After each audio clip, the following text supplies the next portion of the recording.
Hybridisation निकालने चल रहे हैं, 7 ट्रिक सिखाएंगे। अगर आपने वीडियो को पूरा देख लिया तो कोई क्वेश्चन कभी आपका गलत होगा ही नहीं हाइब्रिडाइजेशन का, चाहे जितना भी टफ क्वेश्चन आ जाए। अगर हाइब्रिडाइजेशन निकालना है तो आपको बस एक ट्रिक याद रखना है। ट्रिक है क्या? कहते हैं hybridisation H is equal to number of atom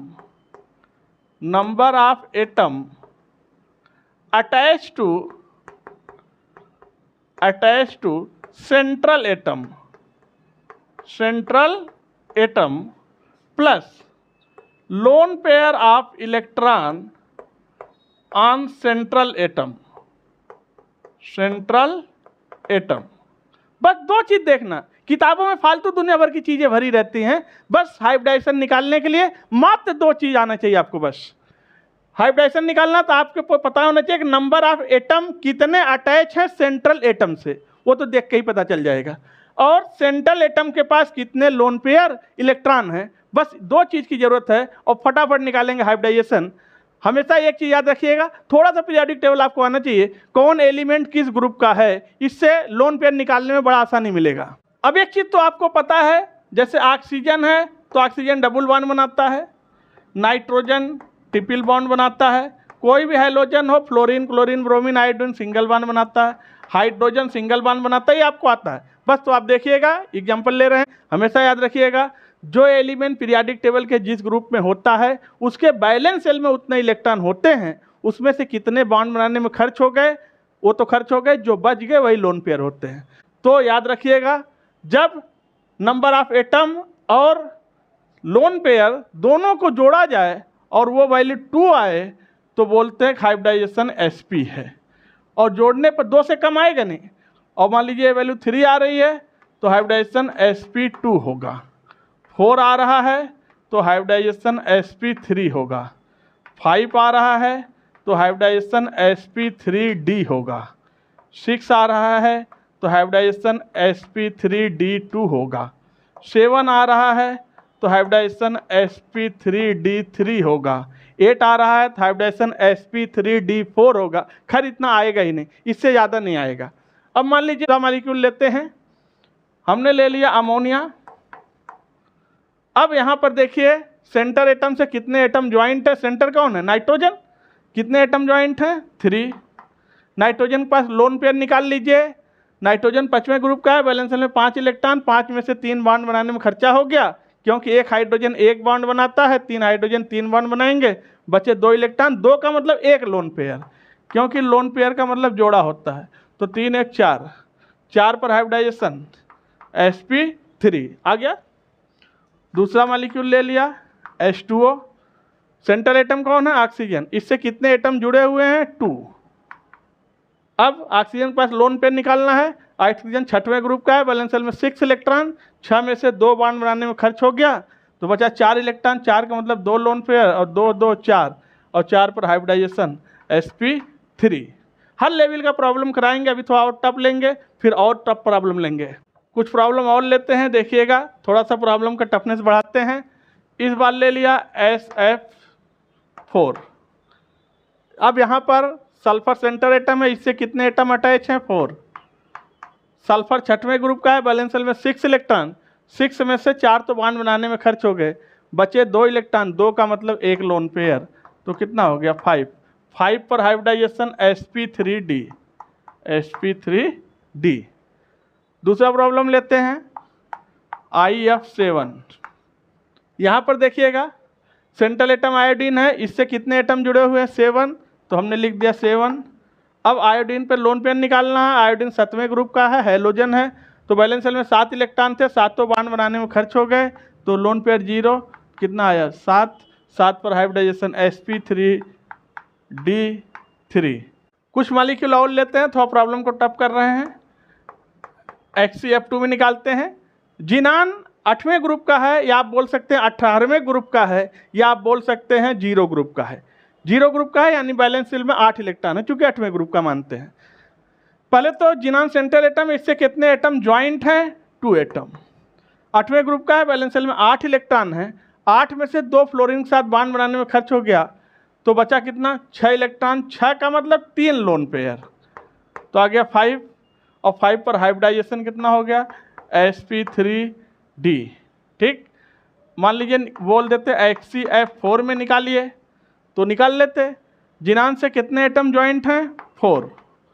जिनान 8वें group का है, वैलेंस शेल में 8 इलेक्ट्रॉन, 8 में से 4 बॉन्ड बनाने में खर्च हो गया, बचा 4 इलेक्ट्रॉन।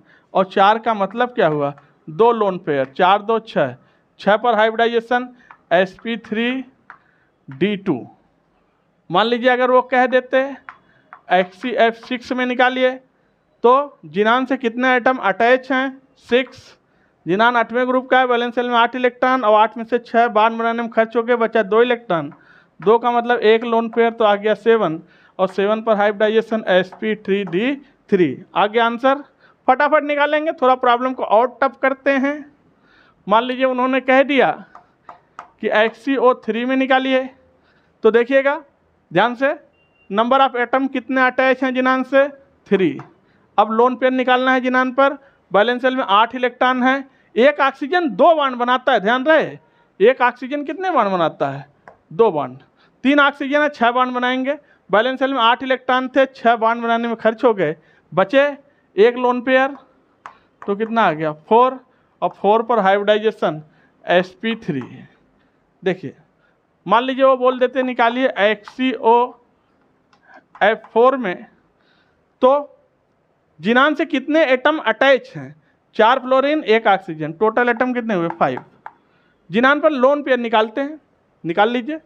देखिए वैलेंस शेल में 8 इलेक्ट्रॉन थे, 4 इसके साथ बॉन्ड बनाने में खर्च हो गए और 2 ऑक्सीजन के साथ, क्यों क्योंकि 2 बॉन्ड बनाता है, 4 2 6 तो खर्च हो गए बॉन्ड बनाने में, तो बचा कितना 2 इलेक्ट्रॉन। 2 का मतलब 1 लोन पेयर तो आ गया 6 और 6 पर हाइब्रिडाइजेशन sp3d2।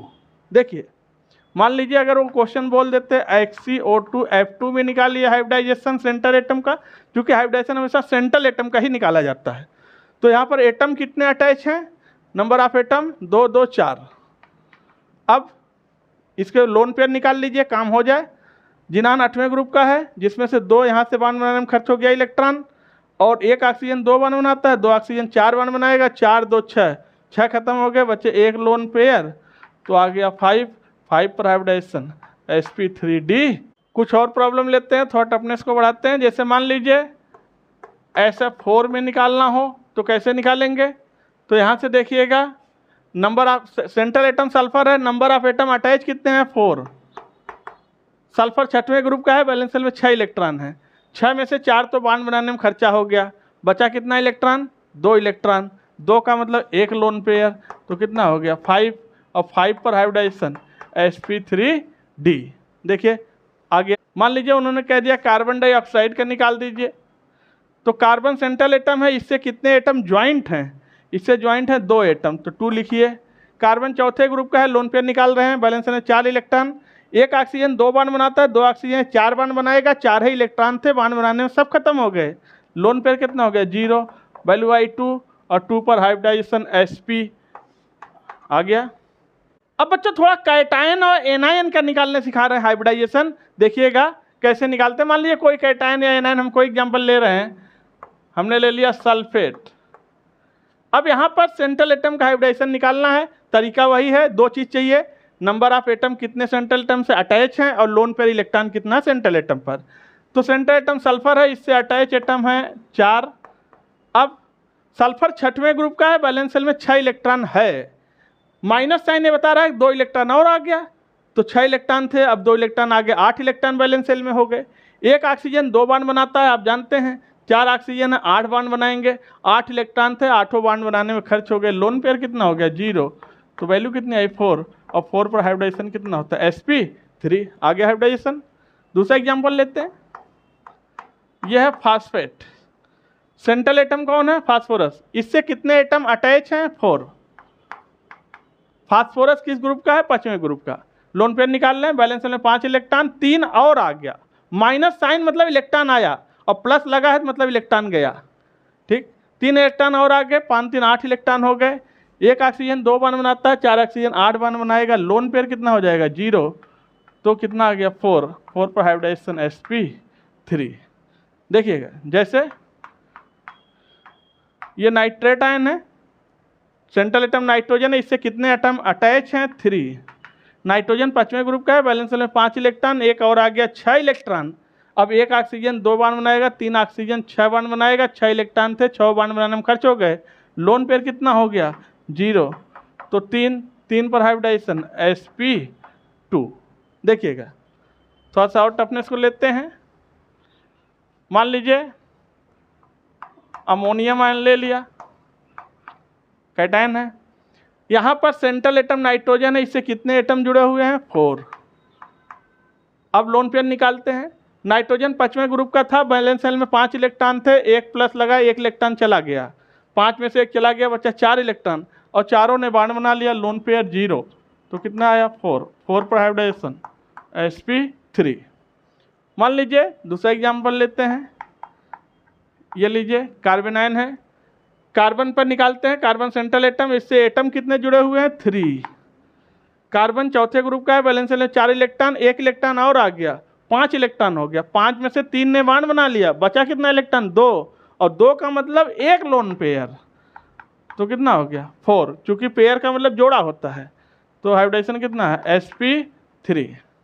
दूसरा लेते हैं, ये लीजिए कार्बोकैटायन है, सेंट्रल एटम कार्बन, इससे जुड़ा हुआ एटम कितने हैं? 3।